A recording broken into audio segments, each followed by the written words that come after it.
by that much? I do believe the polls, and I know that there's concern and there's talk of secret Trump voters. I just want to tell you, I'm from Louisiana. There's nothing I need to learn about secret voters. We had David Duke on the ballot running for governor of the state of Louisiana. He was polling at one number, and he came in at a higher number because people didn't want to tell a live poster that they were for the guy with bad character and the Klansman. And so what we saw in the 2016 was that the touch-tone polls were more accurate because people didn't want to be judged.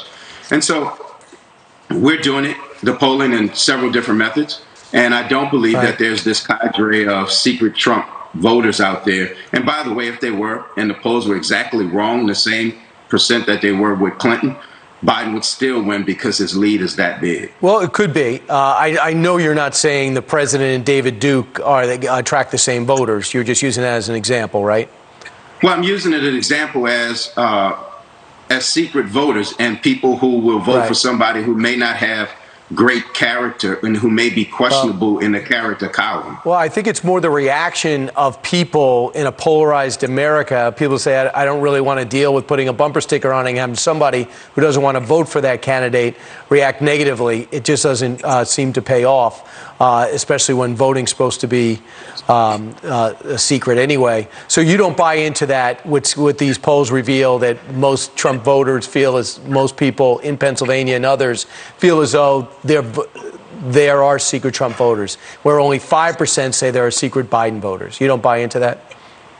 No, actually, I don't. And I think that the pressure and the atmosphere of the Republican Party these days, there are probably more secret Biden voters because Republicans are scared to stand up to this president. And I think that they don't want to be isolated. They don't want to be picked on and bullied if they're not with this president, just like congressmen and senators are afraid to step up because as soon as they do, they get smacked down on Twitter.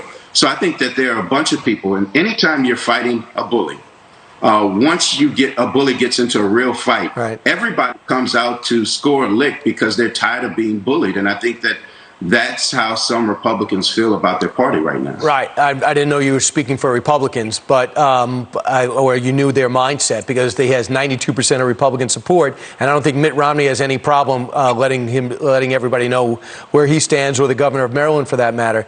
Meanwhile, everyone. Well, Carly Fiorina just came out for Vice President Biden. So look, was she too intimidated to do so? But she did. And I think she's a leader. But I think there are a bunch of people who are going to follow her but not say it because they don't want to be isolated or bullied. Right. Okay. Most politicians on both sides of the aisle are very intrigued by the possibility of who the vice president will pick as his vice president. Where could you tell me you're at with the process? Word is in 1 week you'll be down to finalists. If so, how many make that final cut? I'm not sure how many makes the final cut, and the truth is that Vice President Biden is probably the best to know what a vice president should be.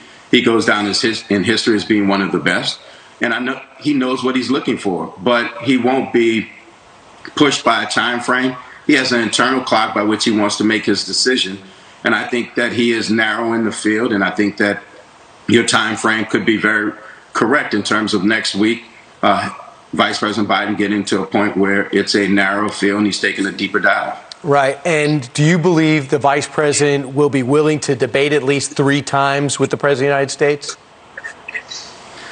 Look, he agreed to 3 debates. I think he looks forward to debating Donald Trump. It's people like me that just wish that they would have a fact checker at the bottom of the screen while the debate is going on, so that every time Donald Trump makes up something or anytime Vice President Biden gets something wrong, that it's right there at the bottom of the screen. We have a president, and look, I'm not being partisan, but we have a president who's lied over 17,000 times since being in office.